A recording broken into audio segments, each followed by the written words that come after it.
बोलवण्यात आली. हे आपल्या सगळ्यांना माहिती आहे की नगरपालिका, जिल्हा परिषद, महानगरपालिकेच्या निवडणुका झाल्या आणि या निवडणुकामध्ये भरभरून यश सोलापूर जिल्ह्यातल्या जनतेनं भारतीय जनता पक्षाला दिलं. एक हाती सत्ता महानगरपालिकेमध्ये भारतीय जनता पक्षाची दिली, ना भूतो न भविष्यती अशा पद्धतीचं यश जिल्हा परिषदेच्या निवडणुकीमध्ये सुद्धा भारतीय जनता पक्षाला मिळालं आणि 30 वर्षाच्या इतिहासामध्ये पहिल्यांदा भारतीय जनता पक्षानं स्वतःच्या ताकदीवर थोडी मोठी सदस्य संख्या निवडून आणली. नगरपालिकेच्या निवडणुका असतील त्यामध्ये खूप चांगलं यश मिळालं. खास करून सोलापूर जिल्ह्यात 11 पंचायत समिती आहेत, त्यामधल्या 10 पंचायत समितीवर भारतीय जनता पक्षाचा सभापती आज विराजमान झालेले आपण सगळेजण पाहतो. आणि एवढं मोठं यश मिळाल्यानंतर आपल्या कार्यकर्त्यांचं, मतदारांचं आणि खास करून निवडून आलेल्या सगळ्या सदस्यांचं अभिनंदन करावं, त्यांचा सत्कार करावा म्हणून महाराष्ट्राचे मुख्यमंत्री माननीय देवेंद्र फडणवीस साहेब 28 तारखेला सोलापूरमध्ये येत आहेत आणि त्यावेळी कार्यकर्त्यांचा मेळावा आणि नवीन निवडून आलेल्या पदाधिकाऱ्यांचा सत्कार असा सोहळा या ठिकाणी आयोजित केलेला आहे. आणि त्या सोहळ्याच्या तयारी संदर्भातली आपली आजची बैठक होती. ती बैठक या ठिकाणी झाली. सगळे नगरसेवक, सगळे जिल्हा परिषद सदस्य, सगळे सभापती, आमचे सगळे नेते या बैठकीला उपस्थित होते. आणि एक सातत्यानं सगळ्याच लोकांच्या प्रश्नावर तोडगा काढायचा प्रयत्न करत असतं. आरोग्य कर्मचाऱ्यांचाही या प्रश्नावर तोडगा काढण्याचा प्रयत्न सरकार करते आणि लवकरच तोडगा निघेल आणि असे काही नवीन प्रश्न उद्भवणार नाहीत याची काळजी सरकारच्या वतीनं घेतली जाईल. परंतु सगळ्यांनीच आपण या सगळ्या आंदोलन करत असताना व्यवस्थेवर ताण होणार नाही किंवा विद्यार्थ्यांचं नुकसान होणार नाही याची सगळ्यांनी काळजी घेणं आवश्यक आहे. सोलापूर जिल्ह्यातील जिल्ह्यामध्ये मनोहर बाबांना अटक आता झालेली आहे. त्यांच्या अनेक कारनामे आता समोर येत आहेत.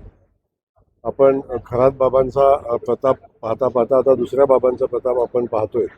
असे अनेक बंधू बाबा सध्या महाराष्ट्रामध्ये आहेत.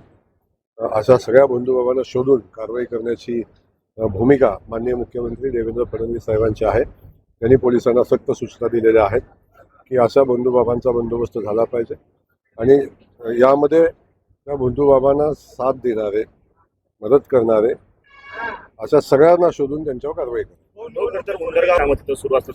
नाही, नक्की त्याची माहिती आपण घेऊ आणि माहिती घेऊन कुठलंही बेकायदेशीर काम करू दिलं जाणार नाही.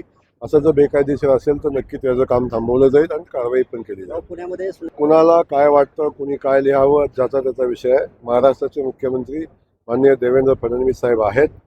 खूप चांगलं काम त्यांच्या नेतृत्वामध्ये महाराष्ट्रामध्ये चाललेलं आहे.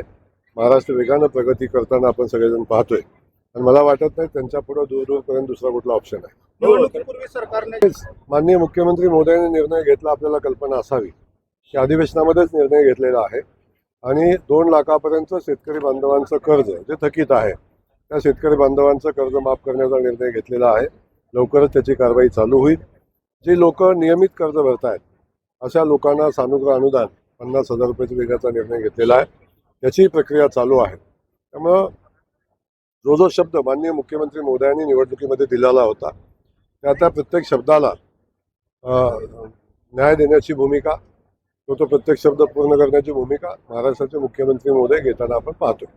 तर बागेश्वर धाम नावाची पद्धतीने बघताय शिवभक्त म्हणून महाराष्ट्रात नाही, शिवभक्त म्हणून छत्रपती शिवाजी महाराजांच्या बद्दल प्रचंड अभिमान आम्हाला आहे. आमच्या सगळ्यांच्या दृष्टीनं ते आमचा मान, अभिमान, स्वाभिमान आमचे दैवत आहे आणि अशा छत्रपती शिवाजी महाराजांच्यावर असं कुठलंही वक्तव्य करणं योग्य नाही. आणि माझी सगळ्यांनाच विनंती राहील, खास करून बाबांनाही विनंती राहील की त्यांचा अध्यात्माचा मार्ग आहे, त्यांनी त्या अनुषंगानं त्यांनी काम करावं. छत्रपती शिवाजी महाराजांच्यावर अशा पद्धतीचे वक्तव्य त्यांनी करू नये. शिवाजी कोण होता या सांगितलं आपल्याला, काय व्यक्तिगत कुणाचा काय विषय होतो त्याचा व्यक्तिगत विषय आहे. तर महाराजांच्याबद्दल अवमानकारक लिहिणं, महाराजांचा एकेरी उल्लेख करणं हे बिलकुल चुकीचं आहे. अशा पद्धतीचं वर्तन कुणाचंही असलं तर ते खपवून घेतलं जाणार नाही. सगळ्यांनी काळजी घेतली पाहिजे. छत्रपती शिवाजी महाराज आमचा मान, अभिमान, स्वाभिमान आहेत. त्या बाबतीत कुठली तडजोड होणार पुस्तकातलं जे जुन्या पुस्तकामध्ये का बोलत असं म्हणतात नाही, मला या संदर्भातली माहिती नाही. परंतु मी सांगितलं तुम्हाला की छत्रपती शिवाजी महाराजांच्याबद्दल सगळ्यांनी आदराने बोललं पाहिजे, त्याचा उल्लेख पण आदराने केला पाहिजे. त्यांचा अनादर होऊ नये अशा पद्धतीच्या भावना आमच्या सगळ्यांच्या आहेत, शिवप्रेमींच्या आहेत. त्या भावनाचा आदर सगळ्यांनी केला पाहिजे. शिवाजी त्या संदर्भात आपण सातत्यानं बघतो की सरकारच्या वतीनं प्रदूषणावर मार्ग काढण्याचा प्रयत्न केला जातो. अनेक प्रकल्प त्या दृष्टीनं होताना आपण सगळेजण पाहतोय. सांडपाण्याचा निचरा कचऱ्यावरचे काय प्रकल्प आपण करताना आपण पाहतोय. आणि शहरातलं प्रदूषण कमी व्हावं म्हणून इलेक्ट्रिक व्हेकलपासून अनेक गोष्टी करताना आपण सगळेजण पाहतो. परंतु तरी पण काही कारखान्याच्या माध्यमातून प्रदूषण होताना आपण सगळेजण पाहतोय. त्याच्यावर पण कसं कमी करता येईल याच्यावर सरकार सातत्यानं प्रयत्न करत असतं.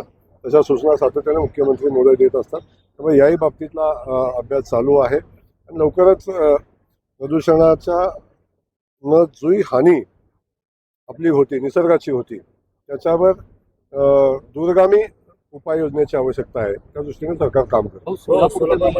सोलापूर विमानसेवा आपल्याला सगळ्यांना माहिती आहे की सोलापूरच्या दृष्टीने खूप महत्त्वाची विमानसेवा आहे.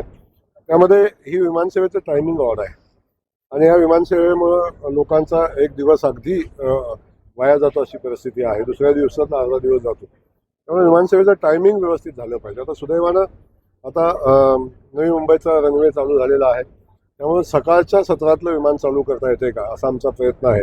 आणि ते चालू झालं तर मला वाटतं खूप लोकांची सोय होईल आणि खूप चांगला प्रतिसाद त्याला मिळेल. त्यामुळं थोडासा कमी प्रतिसाद मुंबईच्या विमानाला मिळतोय. त्यामुळं काही गोष्टी अडचणीच्या येत आहेत, पण भविष्यात त्याच्यावर मार्ग निघेल. सोलापूरमध्ये गंभीर शासनाने त्याची तातडीने चौकशी केली पाहिजे. तसं असेल तर कारवाई केली पाहिजे. अशा कुणाला बेर करता कामा नये. त्याची चौकशी करण्याच्या सूचना या निमित्तानं मी देईन आणि अशा घटना घडू नयेत भविष्यामध्ये याची काळजी घेतली. डॉक्टरांनी माहिती लपवली पोलिसांपासून, त्यामुळे डॉक्टरांवर पण गुन्हे दाखल अशी कुणीही माहिती लपवली, अशा पद्धतीचं कृत्य कुणीही केलं तर त्याच्यावर कारवाई केली जाईल. पाणी सोडलेल्या नदीमध्ये भीमा नदीमध्ये आपण निर्णय घेतला. शेतकऱ्यांचा पाहतो अल निनोचा इफेक्ट सगळ्या देशभर आहे. यावर्षी पाऊस कमी पडेल अशा पद्धतीची हवामान खात्याचा अंदाज आहे. त्यामुळे शासनाची सातत्यानं भूमिका आहे की पिण्याच्या पाण्याचं नियोजन करा. 30 ऑगस्टपर्यंत लागणाऱ्या पिण्याच्या पाण्याचं नियोजन करून मग पाणी वापर शेतीसाठी किंवा अन्य कारणासाठी करावा अशा पद्धतीची भूमिका शासनाची होती. मी तातडीनं कालवा समितीची बैठक घेतली होती आणि पाणी सोडण्याचा निर्णय आम्ही घेतलेला होता. पण त्या निर्णयाला शासनाची मान्यता मिळाली पाहिजे.